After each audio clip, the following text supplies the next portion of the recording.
अध्यक्ष महोदय, राज्य में वृद्धा पेंशन पाने वाले ऐसे हजारों वृद्धा पेंशन से वंचित है, जिन्हें पहले प्रखंड कार्यालयों या ग्राम पंचायत में शिविर लगाकर प्रखंड विकास पदाधिकारी या मुखिया के माध्यम से हाथों हाथ नगद रुपये का भुगतान किया जाता था। जब से लाभुकों को बैंक खाता में भुगतान किया जाने लगा है, तब से पेंशन पाने वाले लाभुक वृद्धों या वृद्धाओं के बैंक खाता में पेंशन राशि नहीं जाती है, जिस कारण पेंशन पाने वाले वृद्ध वृद्धा पेंशन से वंचित है तथा पेंशन रहित जीवन जीने के लिए बाध्य है। पंचायत, प्रखंड तथा जिला स्तर पर जांच पड़ताल करने पर पता चलता है कि तमाम प्रक्रिया राज्य मुख्यालय से हो रही है। अतः पूर्व में पेंशन पा रहे वंचित वृद्धजनों को पुनः पेंशन उपलब्ध कराने हेतु हम सदन के माध्यम से सरकार का ध्यान आकृष्ट करते हैं। माननीय मंत्री समाज कल्याण विभाग। अध्यक्ष महोदय,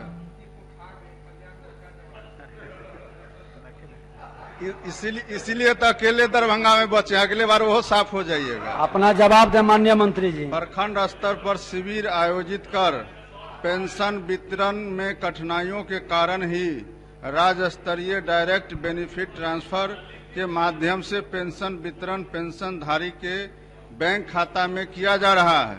राज्य में लगभग 90 लाख वृद्ध, अशक्त तथा विधवा पेंशनधारी को उनके बैंक खाता में मासिक पेंशन भुगतान किया जा रहा है। प्रति प्रखंड लगभग 15 से 20 हजार पेंशनधारी को प्रखंड कार्यालय तक प्रति माह आने जाने की असुविधा के कारण तथा सही लाभुक के खाते में पेंशन की राशि उपलब्ध कराने के उद्देश्य से डीबीटी सफलतापूर्वक राज्य स्तर से की जा रही है, जिससे पेंशनधारी अपना पेंशन किसी भी तिथि को बैंक या कॉमन सर्विस सेंटर से निकासी कर सकते हैं। इसमें अनावश्यक भीड़ भी नहीं होती है। साथ ही सरकार का महत्वपूर्ण समय एवं सरकारी धन की बचत होती है तथा बिचौलियों एवं दलाल की भूमिका भी पूर्ण रूप से समाप्त हो गई है।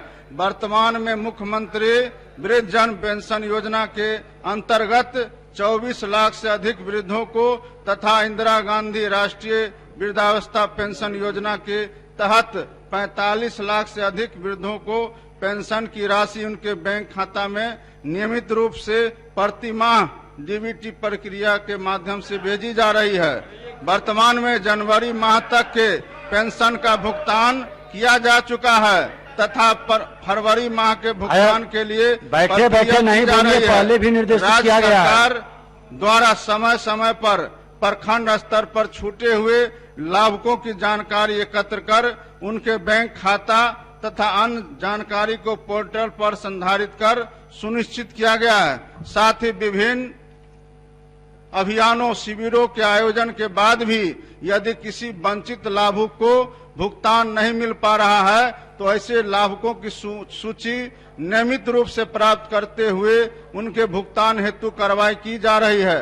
अब तक 3 लाख से भी ज्यादा छूटे हुए पेंशनधारियों के संधारण तथा भुगतान हेतु कार्रवाई की गई है। उपरोक्त से स्पष्ट है कि पेंशन भुगतान हेतु डीबीटी की व्यवस्था अत्यंत कारगर और उपयोगी है। महोदय, पूरा पूछना है। व्याख्यान दे रहे थे महोदय, मैंने सवाल किया है कि ये वृद्ध को पेंशन मिला करता था और अभी पेंशन इन्हें नहीं मिलता। ये जीवित है महोदय, 70 साल उम्र है, 75 साल उम्र है। तो महोदय, जब प्रखंड विकास पदाधिकारी या कलेक्टर के लेवल पर हम लोग पूछताछ करते हैं कि ये तो जीवित है, इनका पेंशन क्यों बंद हो गया, करोड़पति भी नहीं बने, ये भिखमंगा अभी भी है, ही है, 2 डिसमिल जमीन रहने के लिए नहीं है। तो महोदय, इस पर जवाब देना चाहिए कि ऐसी स्थिति है कि नहीं है। या सरकार से मैं मांग करता हूं कि सरकार कलेक्टर को आदेश दे करके ऐसे वंचित वृद्धजनों की जानकारी लेकर के उन्हें पुनः पेंशन प्रक्रिया से लाभ देना चाहती है कि नहीं। इतना विस्तृत जवाब पढ़े, जवाब की कॉपी आपको दे देंगे, आप उसको देख लीजिएगा। वो महोदय जवाब नहीं, माननीय शांति बैठे। अध्यक्ष महोदय, एक मिनट मंत्री जी। माननीय सदस्य, जब वो पूरक पूछ रहे हैं आप क्यों बीच में खड़े हो रहे हैं? जब इतना बार बार यहां से आसन से बताया जा रहा फिर भी आप लोग ये व्यवस्था को समाप्त कर लीजिए। जब पूरक सीनियर सदस्य हैं, पूछ रहे हैं, बोलिए मामू जी, जो उन्होंने प्रश्न किए हैं पूरक, उसका जवाब फिर से दे दीजिए। ठीक मैं है, ये कहना चाह रहा हूं हाँ। महोदय कि जमीनी सच्चाई ये है कि बहुत से, मैं तो लाखों लोगों की बात नहीं कर रहा हूं, जमीनी सच्चाई यही है कि महोदय बहुत लोगों को पेंशन मिला करता था। उदाहरण है कुछ है जी आपके पास, उदाहरण कुछ है? जी उदाहरण है, मैं तो उदाहरण आप माननीय मंत्री को दे दें, उसको जचवा करके वो आपको बता देंगे। फिलहाल महोदय कलेक्टर को आदेश दे कि ऐसे वंचितों की सूची मंगा ले, तथ्य की जांच पड़ताल हो और विज्ञापन भी जारी किया जाए। ठीक है माननीय मंत्री, ठीक है, अध्यक्ष महोदय, बैठ जाइए। अध्यक्ष ठीक है, महोदय, पूरे बिहार की बात चलिए। अध्यक्ष महोदय, अब माननीय मंत्री जी का सुनिए। अध्यक्ष महोदय, जो माननीय सदस्य का चिंता है उस सारे चिंता को सरकार ने पहले ही समाप्त कर चुकी है। जो भी छूटे हुए वृद्धजन है, मुख्यमंत्री वृद्धजन योजना अंतर्गत जिनकी आयु 60 साल से अधिक है, चाहे वो गरीब हो या अमीर हो, एपीएल हो या बीपीएल हो, वैसे लोगों को प्रखंड स्तर पर आरटीपीएस के काउंटर पे उनको आवेदन करना है और उसका जांच करके उनको पेंशन से जोड़ना है। और जो माननीय सदस्य का चिंता है, अगर ऐसा नहीं होता तो पूरे बिहार के अंदर में आज विभिन्न तरह के जो पेंशनधारी हैं उनकी संख्या 90 लाख से अधिक नहीं होती। माननीय अध्यक्ष महोदय, हाँ। मैं जो सवाल उठा रहा हूं महोदय, छूटे हुए की बात मैं नहीं कर रहा हूं महोदय, पेंशन इन्हें मिलता था महोदय, उनका बंद हो गया जी, और ये बंद हो गया महोदय। वो ऑनलाइन करने के बाद भी, माननीय RTPS मंत्री करने के बाद जी, भी बंद है।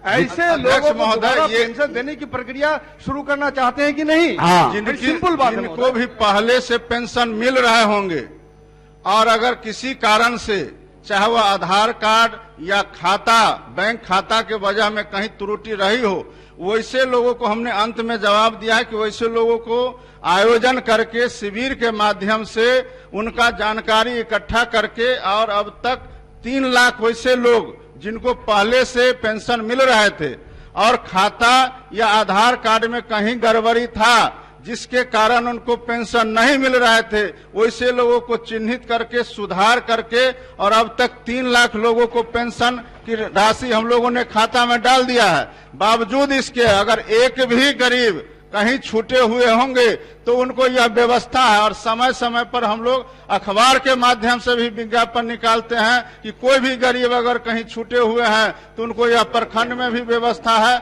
वो सूचना दे और उसके हम लोग सत्यापन करा करके पेंशन देने का काम करेंगे। चलिए, सकारात्मक जवाब है। अब इस दिशा में एक आदेश प्रत्येक जिला के कलेक्टर के पास चला जाए महोदय। वो तो कह ही रहे हैं, वो आदेशित तो किया बोल ही हुआ रहे हैं कि वो संज्ञान स्वयं ले रहे हैं माननीय मंत्री जी।